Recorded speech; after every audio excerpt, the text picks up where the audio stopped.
Hello students, welcome to the second part of the Irish literature background video, and this is part 2 of this Irish literary renaissance Celtic revival. So let's get started right away. The Abbey Theatre. So in the previous part 1 we had a look at the few features of the Irish literary revival and how the National Theatre movement was started by Yeats, Edward Martyn, George Moore, Lady Gregory, and the Fay brothers. Now, under the theatre that they had, the society they had set up, they launched the Abbey Theatre. So that is what we see here. The Irish Literary Theatre Society in 1901, it was founded, and Yeats was its president. 2 years later, with the financial support of an English drama enthusiast, her name was Miss Horniman, a small theatre with 500 seats was acquired. And in the beginning, the performances were entirely amateur. शुरू में तो जो performances थी वो बहुत बस शौकिया थी. लोग शौक के लिए ड्रामा प्रस्तुत कर रहे थे. But they felt there was a need for professional production. And as a result, the Abbey Theatre Company came into existence. And इसके Yeats इसमें थे, लेडी ग्रेगरी सिंह जिसके डायरेक्टर थे, विलियम फे इसके पहले मैनेजर थे. It was founded in 1903. Abbey Theatre में क्या था? सबसे बड़ी बात थी न्यू थिएटर में, जो हमने पिछले वीडियो में देखा, what were the new theatre movement. इसमें जो एक्टिंग स्टाइल थी वो बिल्कुल नई थी. इस नई एक्टिंग स्टाइल का क्या नाम था? रियलिज्म. इसका नाम था realism. It was a new style. It aroused great interest and controversy at home, but its performances at locations out of Ireland and the success therein kept it going. It consisted of Irish authors on Irish subjects. Style was realism, and it is this that took the English audience by storm. There was realism in scenery, there was realism in dress, there was realism in language, and there was no star performer who would eclipse the essence of the play, and there was also an exclusion of any unnecessary gestures. It was inspired by the French. The style was hugely popular in the English locations where it was performed. Thus, the French influence was obvious because the Fay brothers enthusiastically admired the French style that was introduced by Antoine with his theatre libre. तो एक नया acting का style था realism. Realism means एक तरह का हकीकत दिखाना, वास्तविकता दिखाना. ये एक नई स्टाइल. इसमें फ्रेंच का प्रभाव दिखा. फ्रेंच के प्रभाव में ये जो थिएटर था, एक फ्रेंच थे एंटोइन, उनका थिएटर लिब्रे था, और फे ब्रदर्स जो थे वो इसको बहुत पसंद करते थे, इससे प्रभावित थे, इसकी तारीफ करते थे. ये नई एक्टिंग स्टाइल जो रियलिज्म थी वो सीनरी में दिखती थी. स्टेज कैसे सेट है, कपड़े आपने कैसे पहने हैं, वो वास्तविक थे. भाषा आपकी वास्तविक थी. तो ये एक नई चीज थी जिसके कारण इंटरेस्ट भी जागृत हुआ और कंट्रोवर्सी भी हुई. मतलब पॉजिटिव और नेगेटिव दोनों चीजें हुई. इट वॉज हिट था. अंग्रेजी जो लोग थे, जैसे लंदन है या फ्रांस में, पेरिस में जहां ये परफॉर्म हुआ, वहां पे तो ये बहुत हिट हुआ. लेकिन आयरलैंड में इसको लेकर काफी कंट्रोवर्सी होती ही रही. ये जो नई स्टाइल थी इसमें एक चीज और थी कि ये आयरिश ऑथर पे थे और आयरिश ऑथर के द्वारा लिखे हुए थे और आयरिश थीम्स होती थी. सब्जेक्ट्स भी इसमें आयरिश होते थे. सब्जेक्ट मैटर को देख लेते हैं कि भाई इसके सब्जेक्ट मैटर क्या थे जो ये ड्रामा इस यहाँ पे परफॉर्म हो रहे हैं. क्यों कंट्रोवर्सी हो रही थी इतनी? तो there were quarrels over the subject matter of the new place. The religion and politics divided the Irish people and it reflected in the subject matter of the play. There was a clear rift between an enlightened group of artists and patriots on one hand and a priest-led mob on the other. William Fay जो थे, he wrote in his biography, was it an insult to the religious faith of Fay's the Irish people? Was it a slander on the people of Ireland? Yeats's vision of artistic integrity within a nationalistic mold was challenged as his plays were judged by these two opposite groups. For example, he wrote a play, The Countess Kathleen, in which a philanthropist sells her soul to the devil to provide for her people in time of famine. Maud Gonne had played the leading role in the play. She herself walked out in protest against Synge's play, जिसका नाम है The Shadow of the Glen. Maud Gonne regarded it as an attack on the purity of Irish womanhood. But protest and opposition was faced by Abbey Theatre, yet it continued to exist and thrive. तो यहाँ पर हम देखते हैं subject matter मतलब जो drama AB theatre में हो रहे थे वो किसके बारे में थे, किसकी कहानी थे? Freedom of expression versus conformity, मतलब कि एक तरफ लोग आजादी के नाम पे कुछ भी दिखाने को तैयार थे और एक ग्रुप ऐसा था जो ये मानता था कि भाई आजादी के नाम पे आप सब कुछ नहीं दिखा सकते हो। ये कौन थे? ये रिलीजियस लोग थे, रिलीजन वाले थे, कैथोलिक्स थे, पॉलिटिशियंस थे जिन्होंने ऑब्जेक्शन किया। इसीलिए इतनी कंट्रोवर्सी हुई, दंगे भी हुए, काफी ऑपोजिशन हुआ। कहां पे? आयरलैंड में। विलियम फे जो एक संस्थापक थे एबी थिएटर के, उन्होंने अपने बायोग्राफी में, अपनी किताब में लिखा, आत्मकथा में लिखा, दो सवाल पूछे। Was it an insult to the religious faith of the Irish people? मतलब कि क्या मैंने जो ये हमने ड्रामा दिखाया है, क्या ये उनके धर्म पे एक उनकी बेइज्जती है? क्या ये आयरिश लोगों के ऊपर हमने कीचड़ उछाला है? दो सवाल उन्होंने किए। फिर हम देखते हैं यीट्स जो भी एक एबी थिएटर के संस्थापक थे, इनका एक प्ले था जिसका नाम था the countess Kathleen.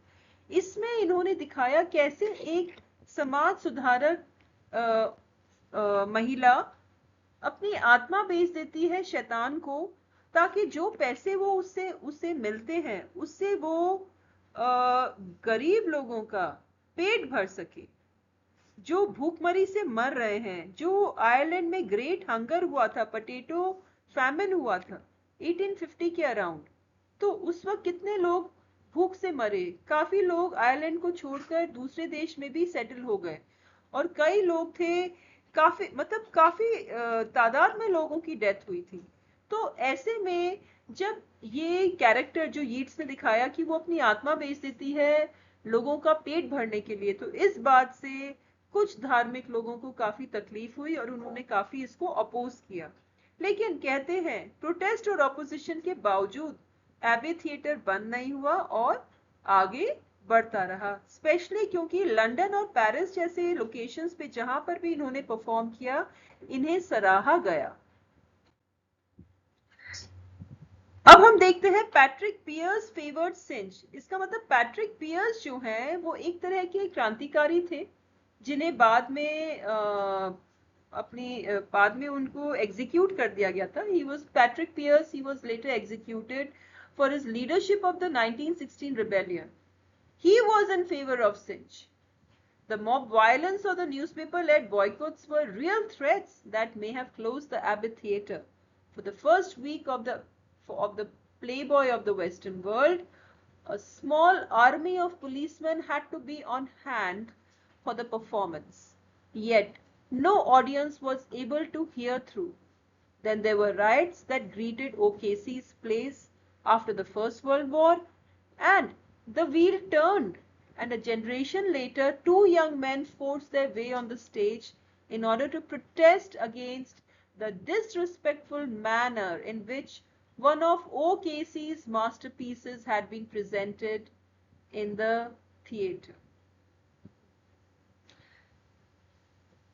For my Hindi audience मैं बता दूं कि भाई पैट्रिक पियर्स एक क्रांतिकारी थे, वो भी इस थिएटर को फेवर करते थे। इन्हें बाद में मार दिया गया था बिकॉज इन्होंने विद्रोह जो किया था उसने उनको सजा हुई थी।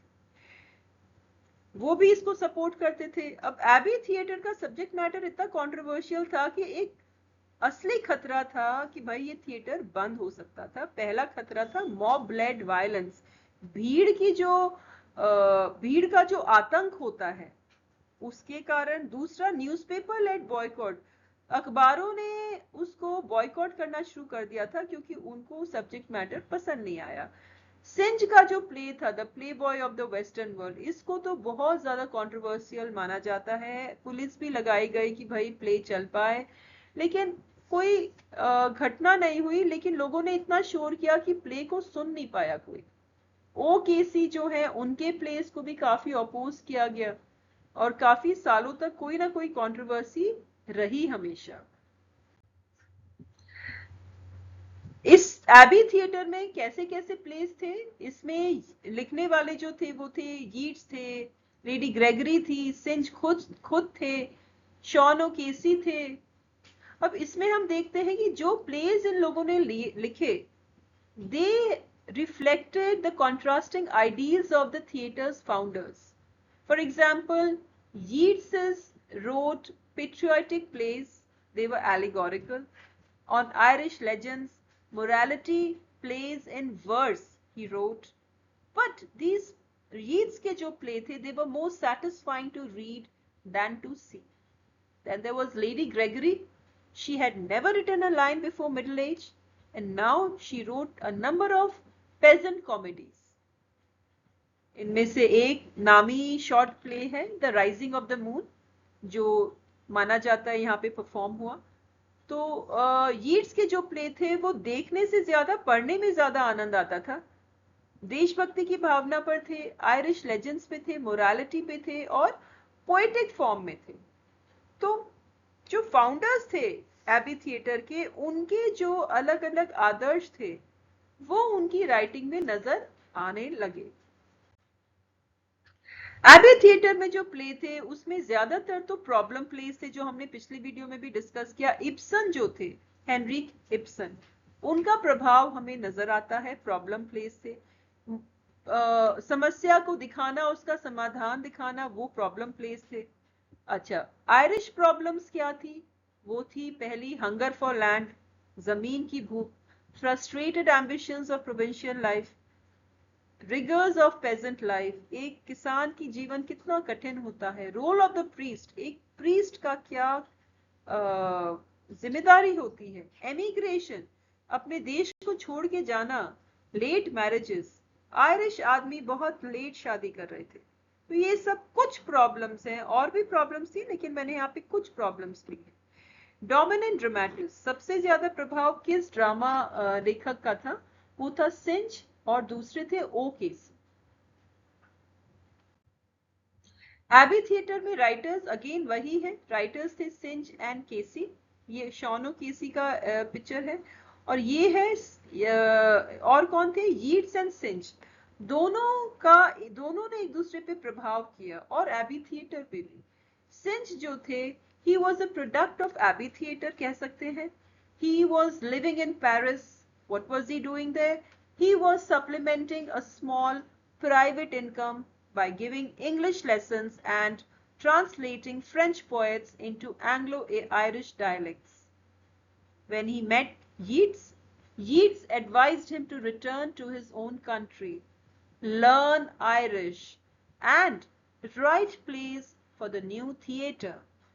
Synge seriously followed this advice. Yeats may not have expected him to follow it so seriously. So, दोनों का आपसी प्रभाव था। सिंच पेरिस में थे, ट्यूशन लेके अपना गुजारा कर रहे थे। जब यीट्स से मिले तो यीट्स ने सिंच को कहा, अपने देश आयरलैंड वापस जाओ, आयरिश भाषा सीखो और हमारी थिएटर कंपनी के लिए आप ड्रामा लिखो। तो आप एक तरह से कह सकते हैं सिंच जो थे वो एबी थिएटर की ही प्रोडक्ट थे और यीट्स जो थे उन्होंने उसको काफी प्रभावित किया सिंच को, और सिंच ने भी यीट्स को प्रभावित किया। कैसे? उनके एबी थिएटर के लिए ड्रामा लिखकर। दोनों का म्यूचुअल इन्फ्लुएंस था। आयरिश राइटर में अगला एक नाम जो हम ले सकते हैं वो है सैमुअल बेकेट, क्योंकि अगला जो हमारा राइटर है हमारे कोर्स में वो सैमुअल बेकेट है। इनका थोड़ा इंट्रोडक्शन दे देते हैं। He was born in Dublin, Dublin में पैदा हुए 1906 में। जूइश ओरिजिन्स, ज्यू थे। ट्रिनिटी कॉलेज डबलिन में पढ़ाई की, उसके बाद emigrated to France post is graduation. Graduation करने के बाद में फ्रांस चले गए। जेम्स जॉयस के बहुत करीबी दोस्त थे। प्रोस्ट का इफेक्ट बेकेट की लेखनी में दिखता है। क्या इफेक्ट है? एक टेक्निक है राइटिंग की, स्ट्रीम ऑफ कॉन्शियसनेस, वो नजर आता है। वेटिंग फॉर गोडो इनका एक बहुत नामी प्ले है, 1952 में हुआ, ये फर्स्ट प्ले है इन्होंने लिखा। परफॉर्म्ड इन पेरिस और ओरिजिनली इन फ्रेंच लैंग्वेज। तो पेरिस में परफॉर्म हुआ, फ्रेंच लैंग्वेज में लिखा था।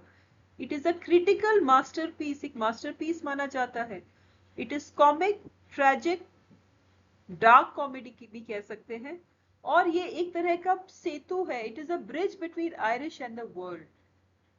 बेकेट को कहा जाता है he is a combination of exotic imaginativeness of the surrealist poets, जबरदस्त imagination.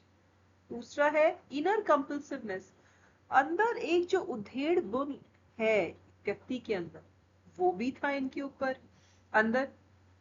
And significance of Kafka और कामू, काफका और कामू दोनों लेखक थे, काफी नामी लेखक थे इस जमाने के, तो उनकी भी एक झलक बेकेट में नजर आती। तो जबरदस्त कॉम्बिनेशन थे। कौन? Samuel Beckett. ये मैंने कुछ पिक्चर्स ली है यहाँ पे आयरिश राइटर्स को दिखाने के लिए कौन कौन नामी गिरामी थे।